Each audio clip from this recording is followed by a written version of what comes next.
So I'm Morag Kersel, and I'm from DePaul University, and I'm presenting my paper today entitled Changing Lives, Object Biography and Law. In 1986, Arjun Appadurai asked us to consider the social life of things, arguing that objects are not static, shuffling in and out of different classifications of value and use over the duration. Thinking about the multiple and varied lives of objects resulted in a disciplinary shift when studying these artifacts, one which now includes thoughts on agency and the multivocality of things.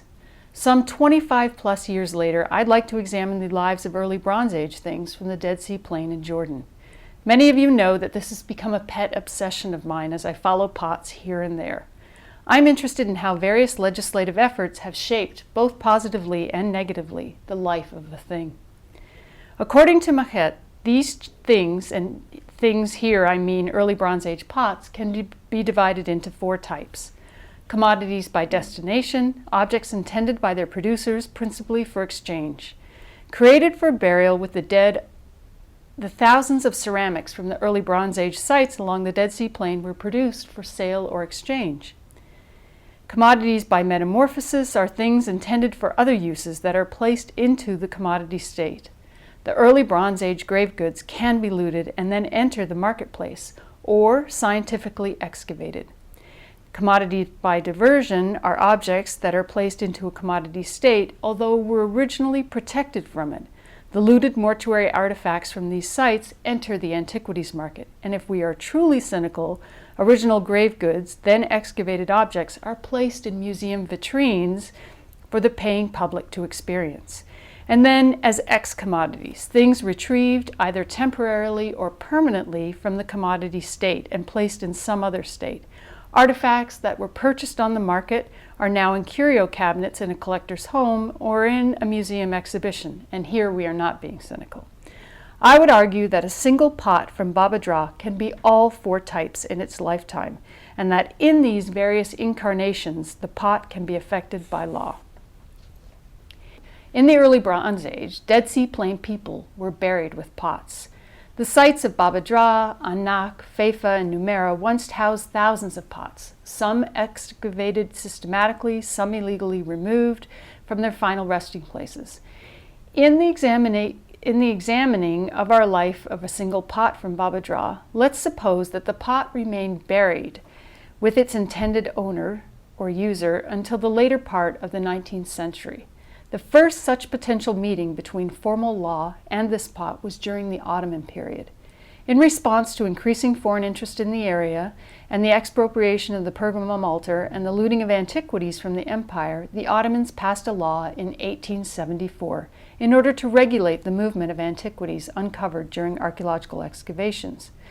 This law instituted a system of partage, whereby archaeological material was divided equally between the excavator, the state, and the landowner, allowing some material to leave the region.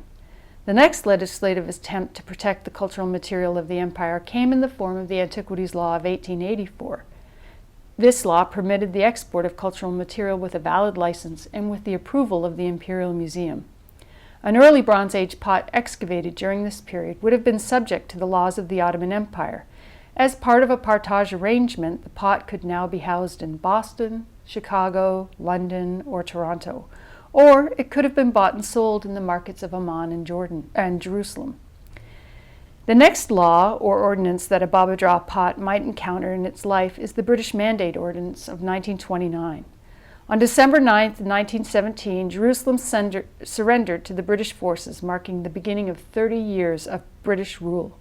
Using the 1884 Ottoman law as a springboard, the British authorities charged with cultural heritage protection developed a series of antiquities ordinances and rules. These legislative initiatives were aimed at both protecting the cultural resources of the region while at the same time addressing the interests of the various local inhabitants. However, a provision was included in the ordinance for the sale of material deemed not required for the National Repository. A Baba Dra pot, one of thousands, might not be considered necessary for this national repository and could legitimately make its way into the legal markets in Amman and Jerusalem.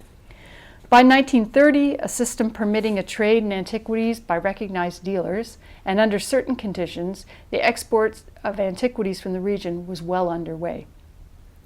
In 1946, the United Nations approved the end of the British Mandate and recognized Transjordan as an independent sovereign kingdom. The first formal law enacted by the Jordanian state regarding the antiquities was in 1953, which, in keeping with the precursor Ottoman and British Mandate laws and ordinances, spelled out the conditions for a sale in antiquities, as well as a permitting process for the excavation of sites and enunciated a system of partage.